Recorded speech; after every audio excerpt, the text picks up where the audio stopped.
Assalamualaikum warahmatullahi wabarakatuh. Alhamdulillahilladzi arsala rasulahu bil huda wa dinil haqq liyudhhirahu 'ala ad-dini kullihi wa kafa billahi shahida. Asyhadu an la ilaha illallah wahdahu la syarika lah wa asyhadu anna Muhammadan abduhu wa rasuluh. Allahumma salli wa sallim ala sayyidina Muhammadin wa ala alihi wa sahbihi wa man tabi'ahum bi ihsanin ila yaumiddin, amma ba'du. Yang kami hormati Takmir Masjid Asy-Siddiq, mudah-mudahan senantiasa dimuliakan Allah subhanahu wa ta'ala. Yang kami hormati tokoh agama, tokoh masyarakat, ustadz dan ustadzah yang mudah-mudahan senantiasa dimuliakan Allah subhanahu wa ta'ala. Yang kami hormati Bapak Ibu jamaah sholat subuh dan jamaah pengajian rutin Sabtu pagi dalam pembahasan Kitab Bulughul Maram, mudah-mudahan senantiasa dimuliakan Allah subhanahu wa ta'ala. Pertama, marilah kita panjatkan puji syukur kehadirat Allah subhanahu wa ta'ala. Alhamdulillah, pada kesempatan pagi hari ini kita bisa berkumpul di masjid ini tanpa ada satu halangan apapun. Tak lupa salawat beriring salam senantiasa kita kirimkan kepada junjungan kita Nabi besar Muhammad sallallahu alaihi wasallam.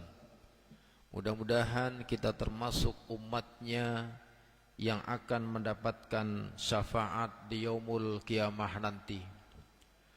Bapak Ibu yang kami hormati, melanjutkan pembahasan kitab Tawdihul Ahkam min Bulughil Maram atau Syarah Bulughul Maram, di mana pada pembahasan sifatus shalah pada hadis yang ke-26 dalam bab ini, di mana dijelaskan di dalam syarahnya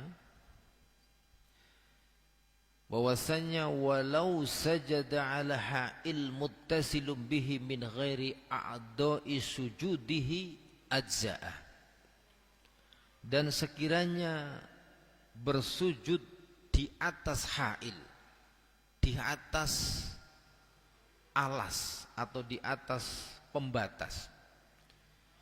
Yang ha'il atau pembatas itu masih muttasil, masih bersambung dengan tempat sujud, selama itu bukan bagian dari anggota sujud, maka hukumnya diperbolehkan. Satu contoh umpamanya, kita bersujud kemudian tempat sujud kita itu diberikan alas menggunakan sajadah umpamanya. Satu contoh ini dijadikan alas untuk sujud.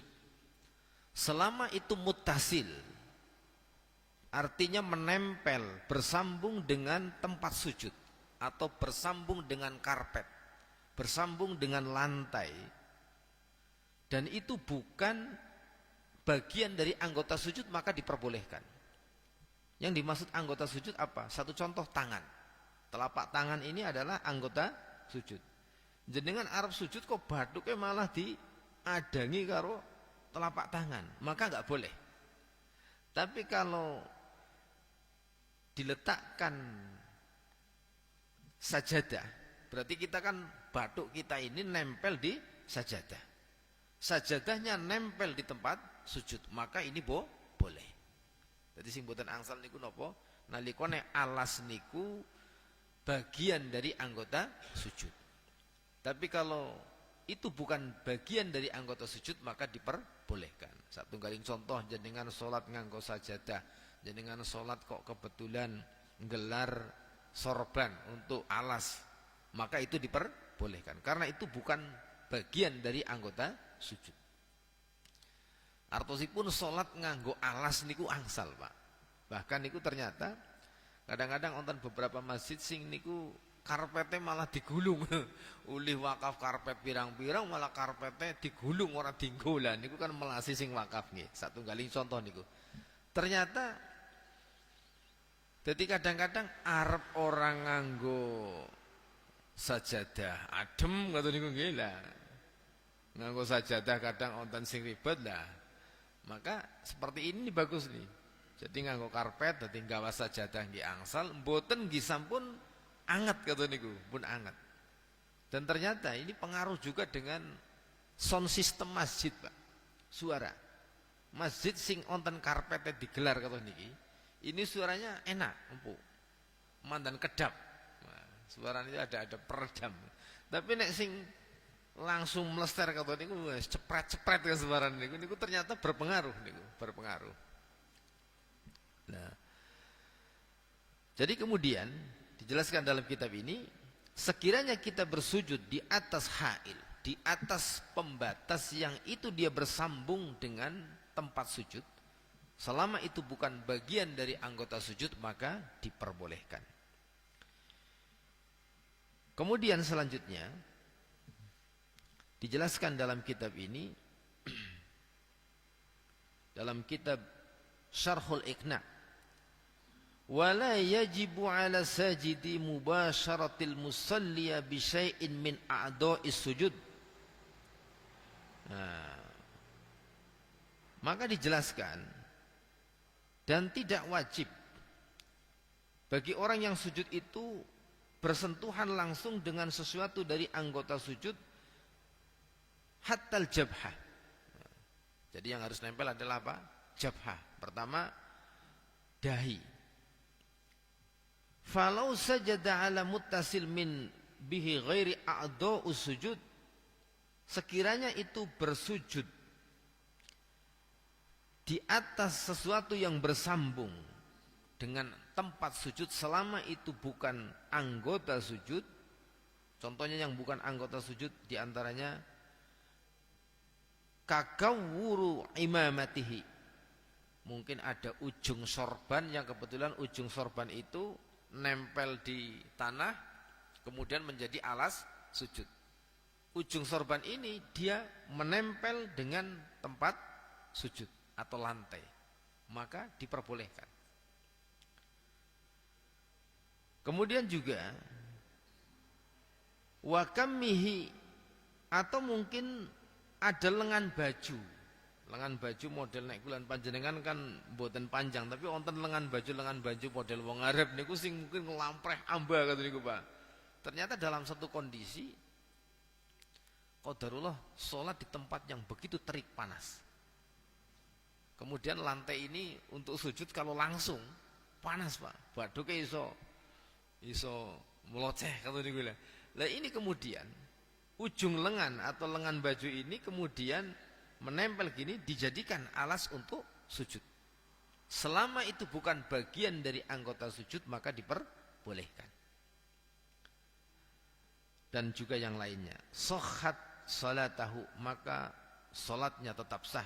Lakin yukrahu tarkul mubasyarah bil yadaini wal jabhah bila udhrin min harrin wa baradin. Tapi hal ini hukumnya dimakruhkan ketika anggota sujud kita tidak bersentuhan langsung dengan tempat sujud. Ketika itu dilakukan dalam keadaan tanpa uzur. Jadi nek tanpa uzur hukumnya makruh. Uzur yang dimaksud diantaranya adalah harin, panas, au barodin, atau dingin. Mungkin jenengan masjide ora dipasang karpet, jenengan arep salat ndalu umpamane, satunggaling contoh. Jenengan mungkin salat tahajud atau mungkin jenengan salat subuh dalam keadaan yang dingin. Lah niki jenengan kondisi nek umpamane sujud langsung nang lantai, kademen, Pak. Mungkin kondisi awak lagi kurang fit. Diberikan alas. Berarti ada uzur. Tapi kalau tidak ada uzur, dimakruhkan ketika tidak bersentuhan secara langsung. Kemudian dijelaskan dalam kitab ini, Falau sajada ala muttasil bihi kakuru imamatihi lam yukrahu li'udhrin. Nah, jadi sekiranya bersujud di atas sesuatu yang menempel pada anggota saat pada tempat sujud, contohnya adalah ujung sorban atau ujung imamah, itu tidak dimakruhkan ketika ada uzur. Kemudian dijelaskan dalam kitab Hasyiah, atau Hasyiah itu atasnya syarah, wa hikmatuhu annal qasdu minas sujud mubasarah asraful a'dha liyutimmal khudu' wat tawadu. Jadi hikmah kenapa ketika kita bersujud itu menempel pada tempat sujud atau menempel di lantai atau menempel di tanah secara langsung mubasyarah tanpa ada ha'il, adalah karena asraful a'dha, anggota tubuh yang paling mulia niku napa Pak? Kepala. Jadi kepala niku anggota tubuh yang paling mulia dan dimuliakan.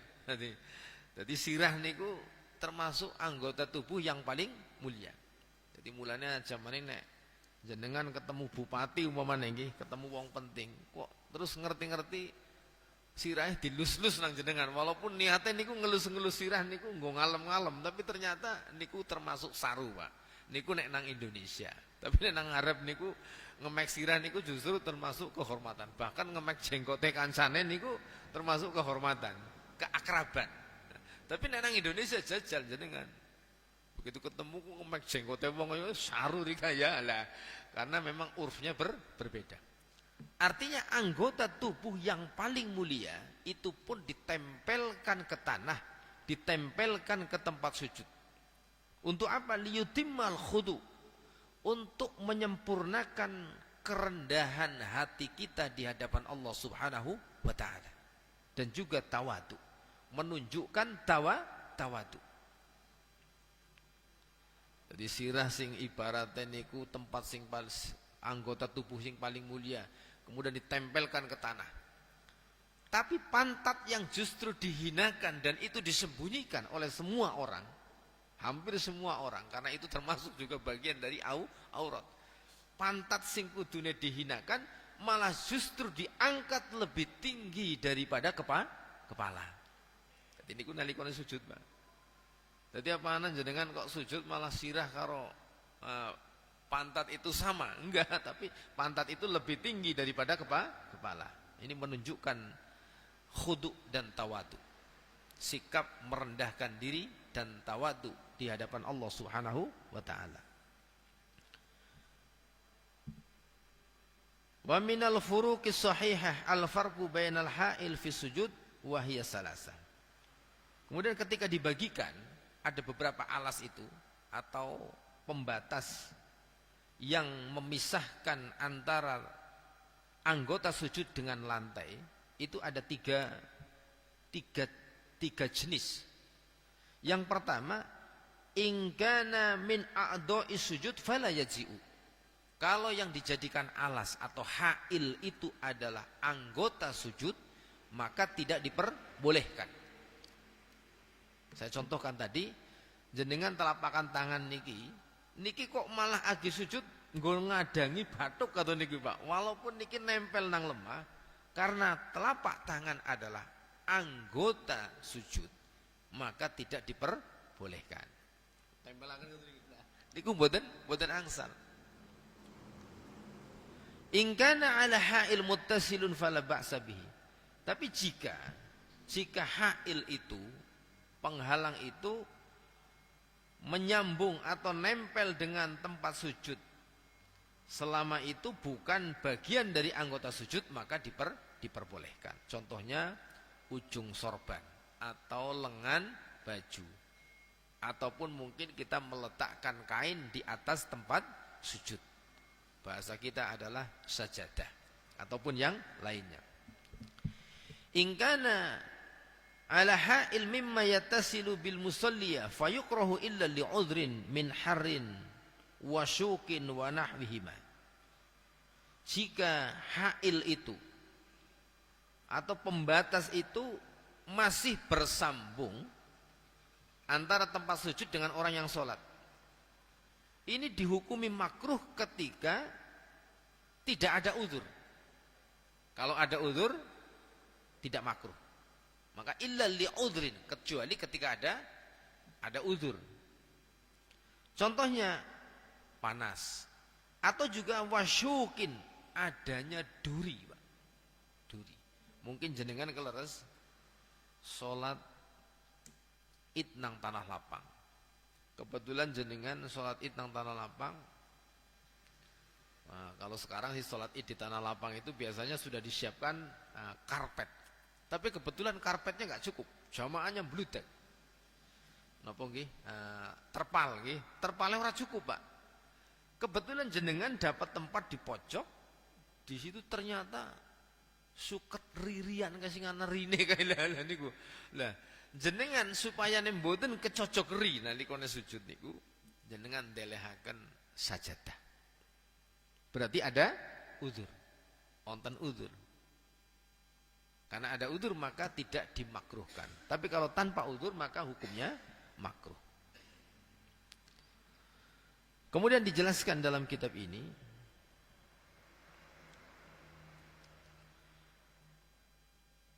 yusra'u ay yasjada ala rukbataihi.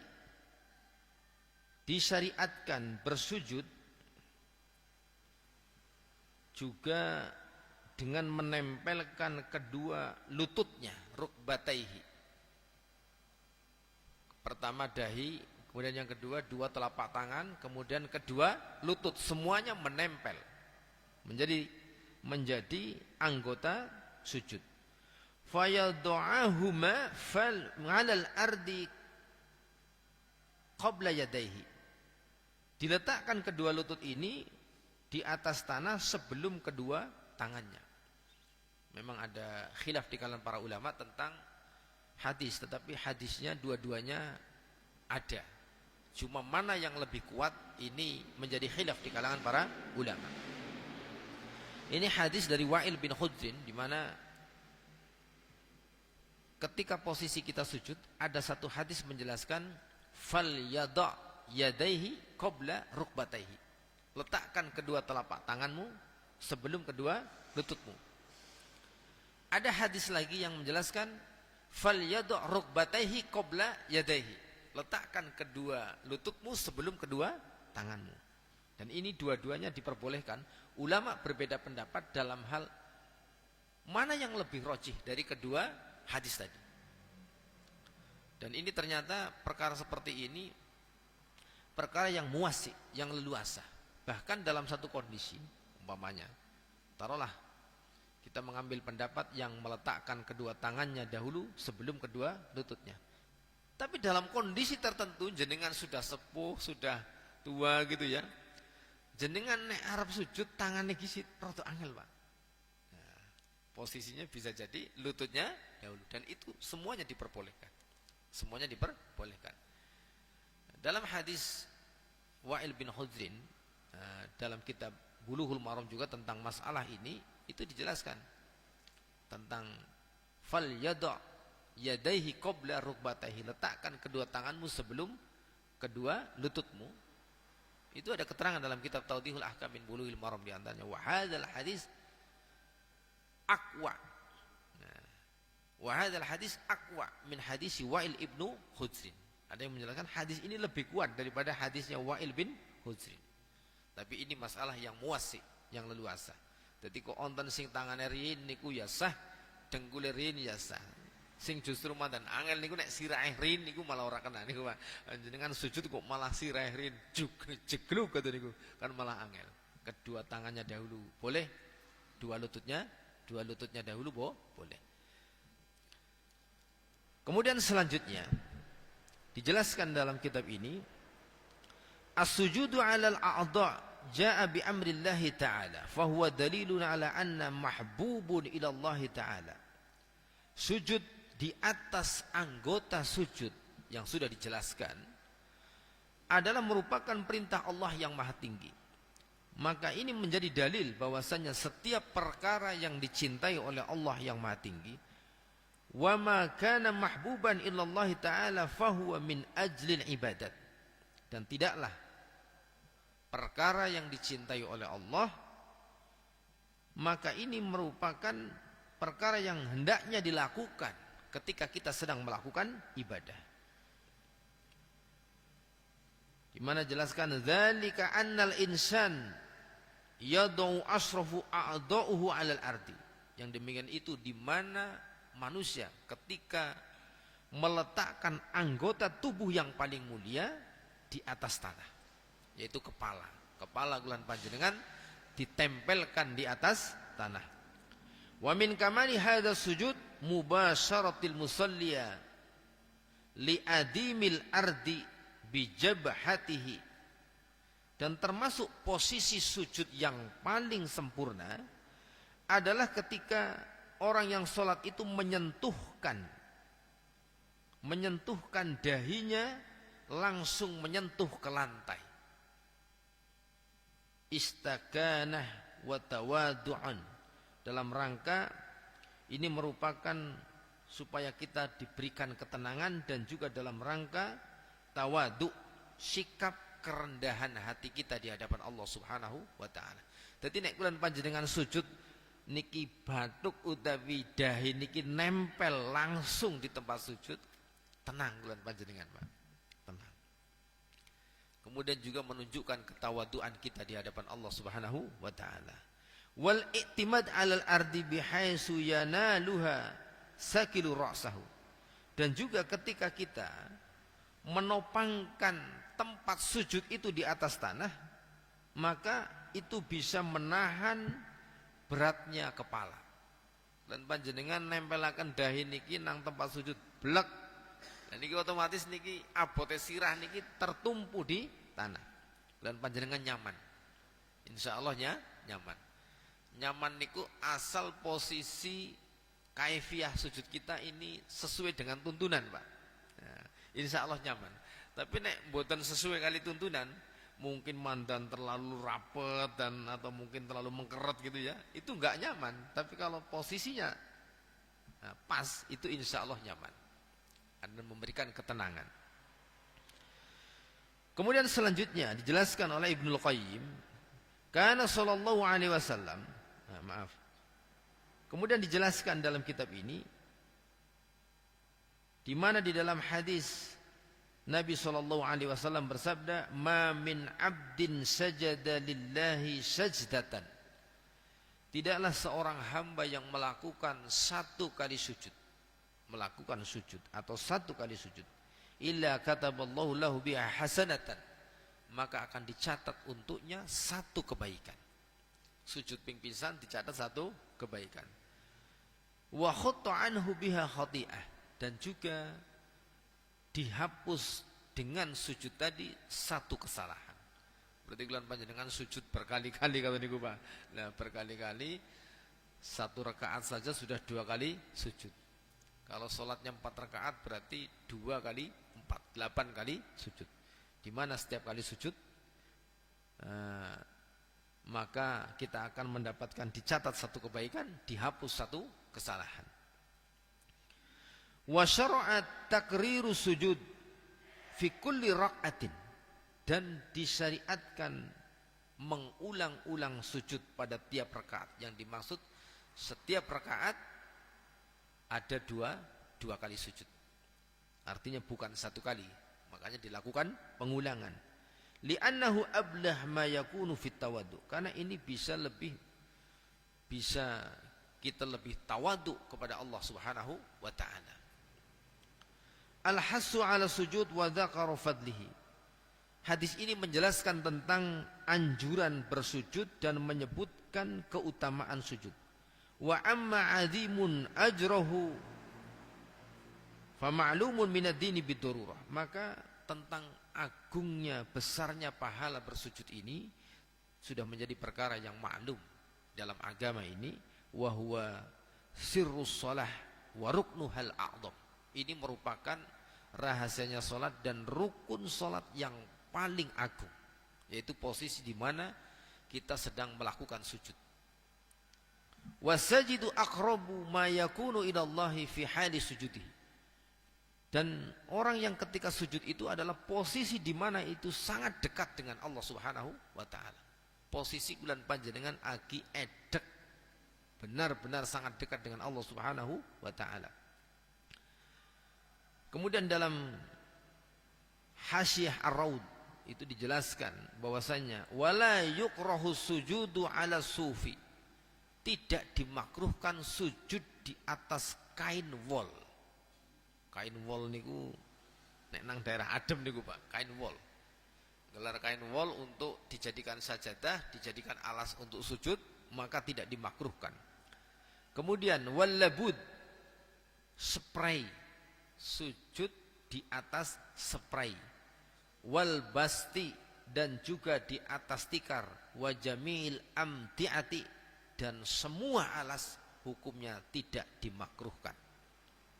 Jadi jenengan sholat nang dhuwur kelasa ulih Pak, sholat nang dhuwur napa spray, jenengan gelar spray nggo alas kata niku nggih angsal. Di atas wall juga angsal. Niku mboten makruh. Imam An-Nawawi menjelaskan wa huwa qaulu jamaahirul ulama. Ini merupakan pendapat mayoritas para ulama. Lah nang dhuwur kasur kemudian nang dhuwur kasur angel Pak, jeglek-jegluk Pak. Salat nang dhuwur kasur gitu malah melengkang-melengkong ngoten niku angel. Di atas spray yang dimaksud bukan di atas kasur Pak. Bukan di atas kasur, spray. Nah. Kemudian selanjutnya di dalam riwayat dari Abi Buhainah radhiyallahu anhu anna an-nabiy sallallahu alaihi wasallam kana idza shalla, Nabi SAW jika melakukan salat wasajada, dan beliau melakukan sujud, farraja baina yadayhi, beliau merenggangkan di antara kedua tangannya. Merenggangkan niku maksudnya kata niki Pak, niki renggang. Hatta yabdu bayadu ibtaihi, sehingga nampak putih kedua ketiaknya. Antausipun salatnya kados niki. Niku naminipun merenggangkan. Kesimpulan hukum yang diambil dari hadis ini yang pertama, sunnatin Nabi sallallahu alaihi wasallam fi sujud ay yafraja baina yadayhi tafrijan balighan. Sunnah Nabi sallallahu alaihi wasallam di dalam sujud adalah merenggangkan di antara kedua tangannya dengan benar-benar renggang. Bihaitsu yadhharu bayadi ibtaihi, di mana Nabi sallallahu alaihi wasallam sampai terlihat kedua putih ketiaknya. Yang kedua, istihbabu sujud ala hadhil kaifiyah, dianjurkan sujud dalam keadaan dengan tata cara seperti ini, li'annaha dalilun nasyad wal quwwah, karena itu menunjukkan semangat dan kekuatan. Lan panjenengan sujud kalau niki duduaken lan panjenengan niki semangat. Kemudian dijelaskan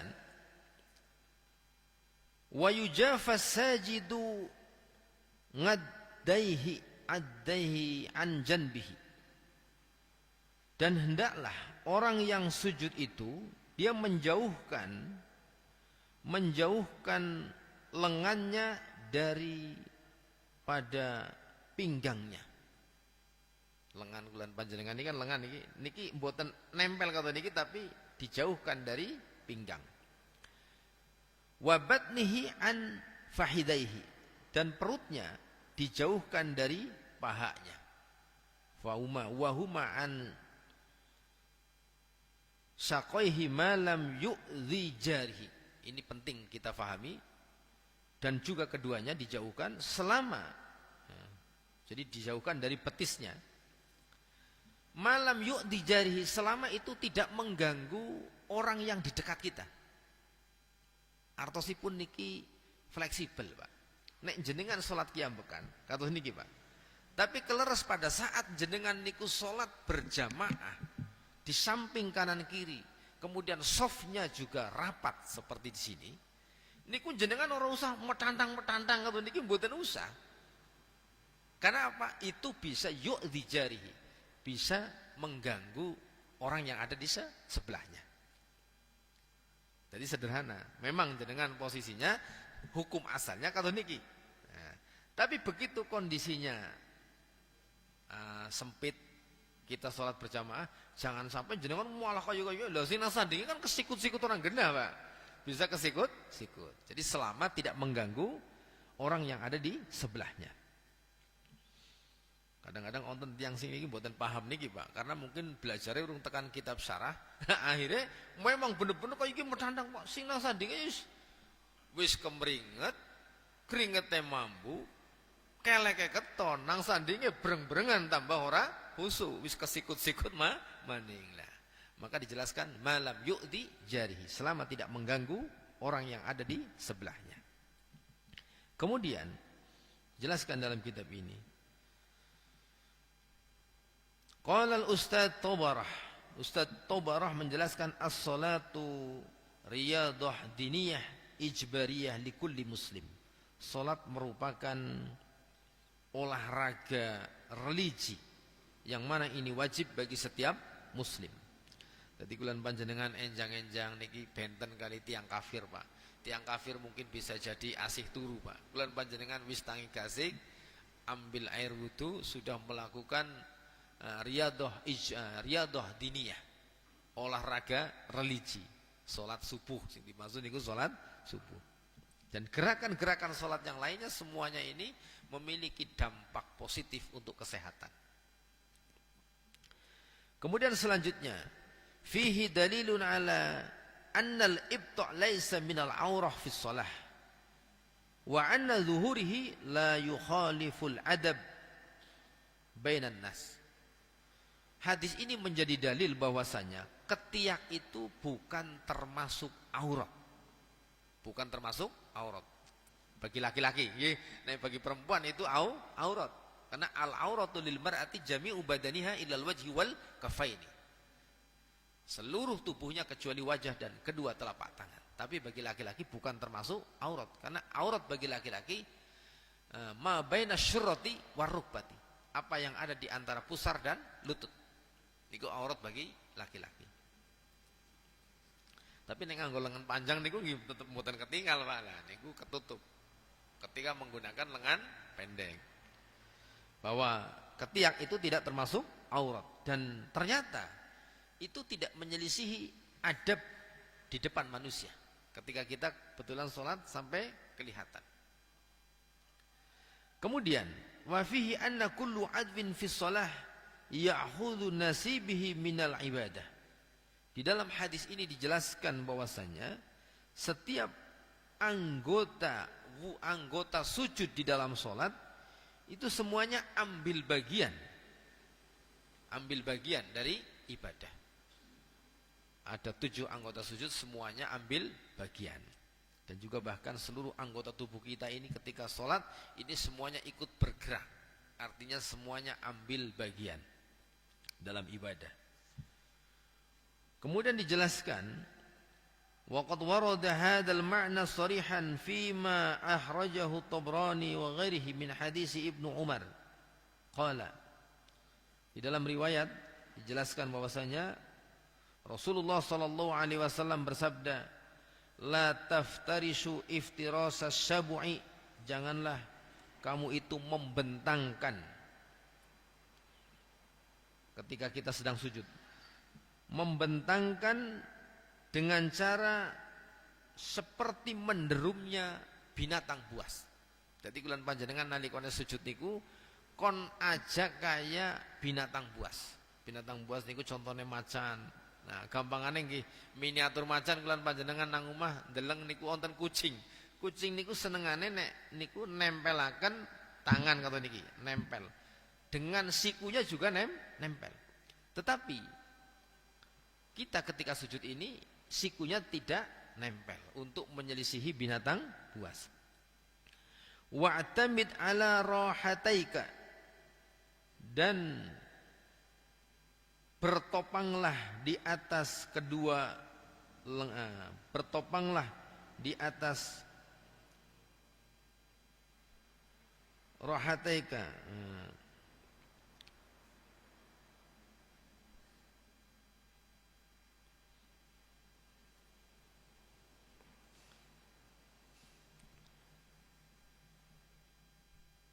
dan panjenengan kon bertopang di atas rohataika. Nah, kedua ketiakmu, di atas kedua ketiakmu. Di atas kedua telapak tanganmu.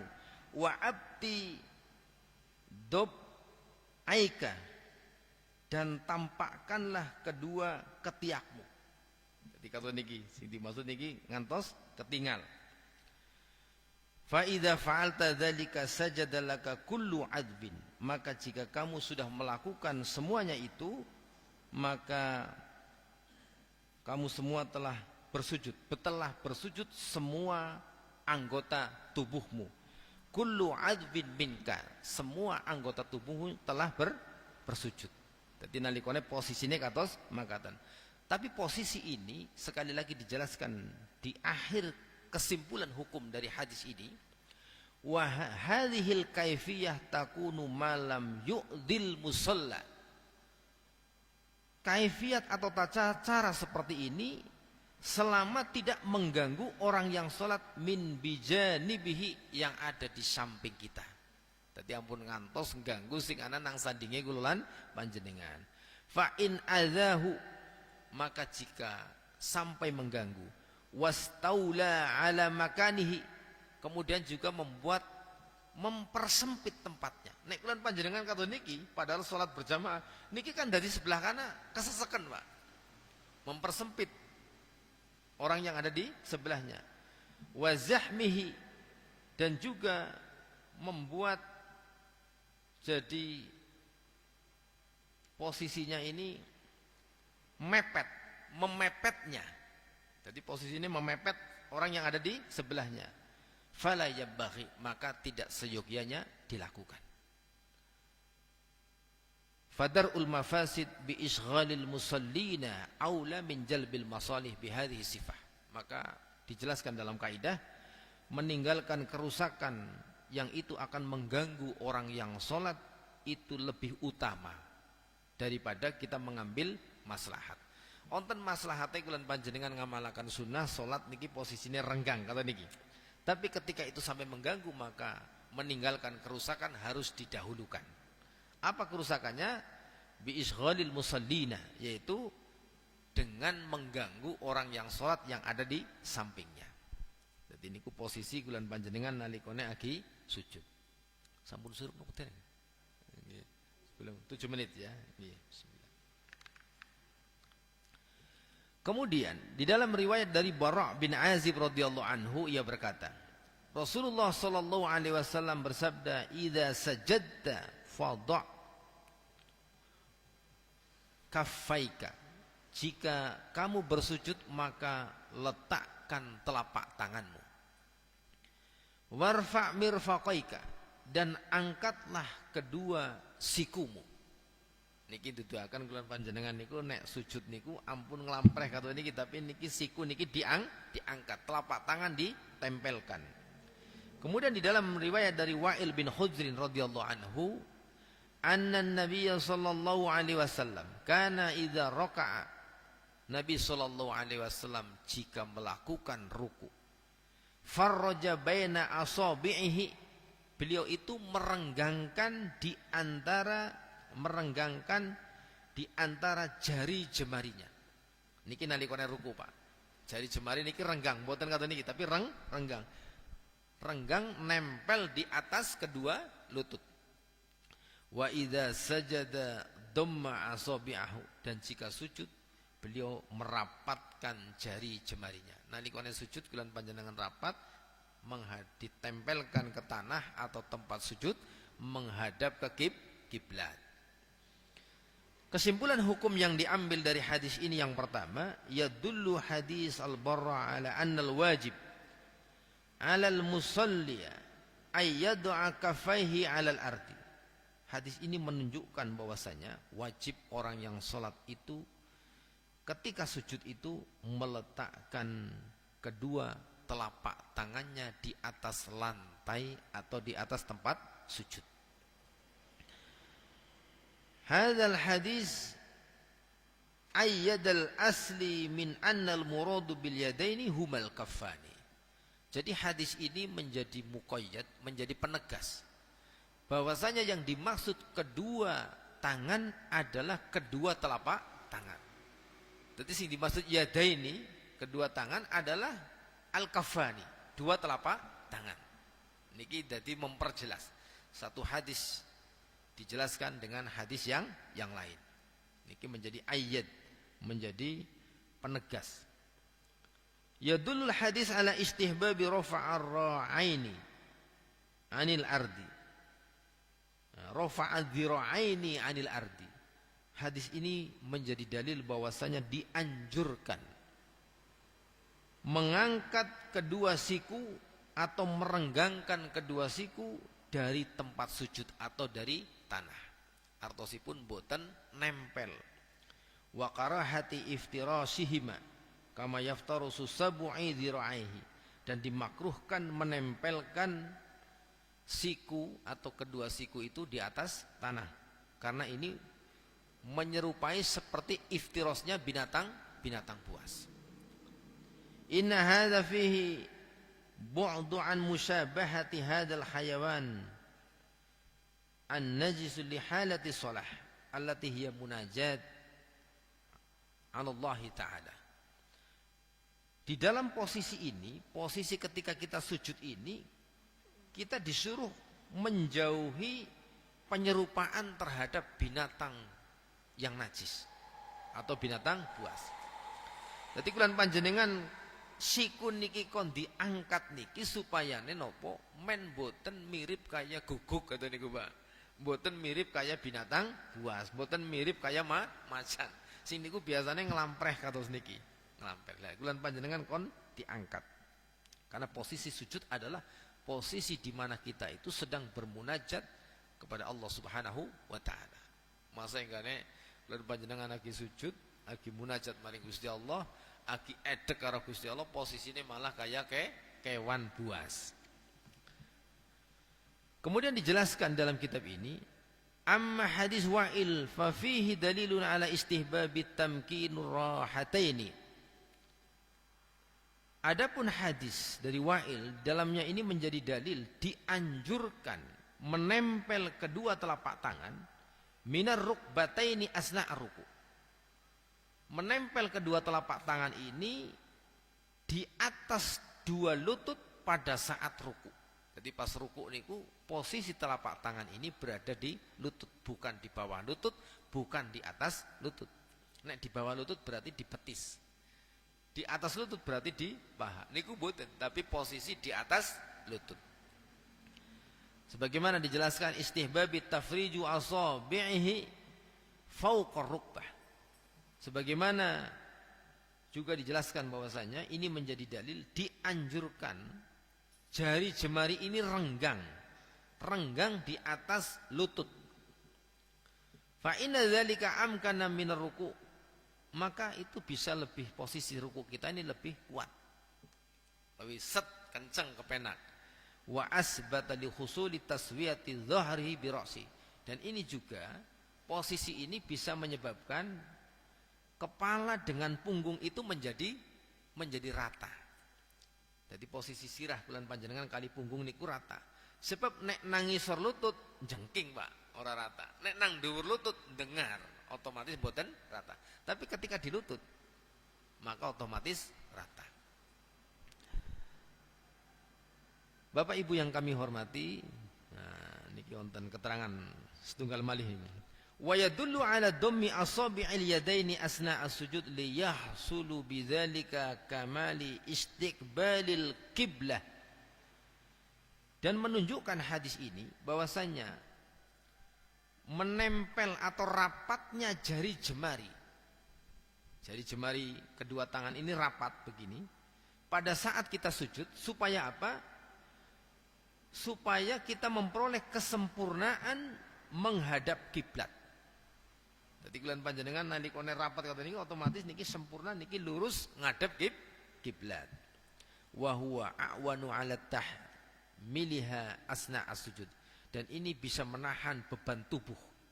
Bisa lebih menahan beban tubuh ketika kita sedang sujud. Kata niki. Karena posisinya nah kata niki. Jadi nek akhir ruku renggang, nempel di atas lutut, tapi pada saat sujud ini rapat menghadap ke kiblat, menempel di tempat sujud. Bapak Ibu yang kami hormati, mungkin ini yang kita pelajari pada pagi hari ini. Mudah-mudahan bermanfaat. Banyak kesalahan kami mohon maaf yang sebesar-besarnya. Ilahuna wa ilal liqa' fil awqatil akhir insyaallah. Subhanakallah wa bihamdika asyhadu an la ilaha illa anta astaghfiruka wa atubu ilaik. Assalamualaikum warahmatullahi wabarakatuh.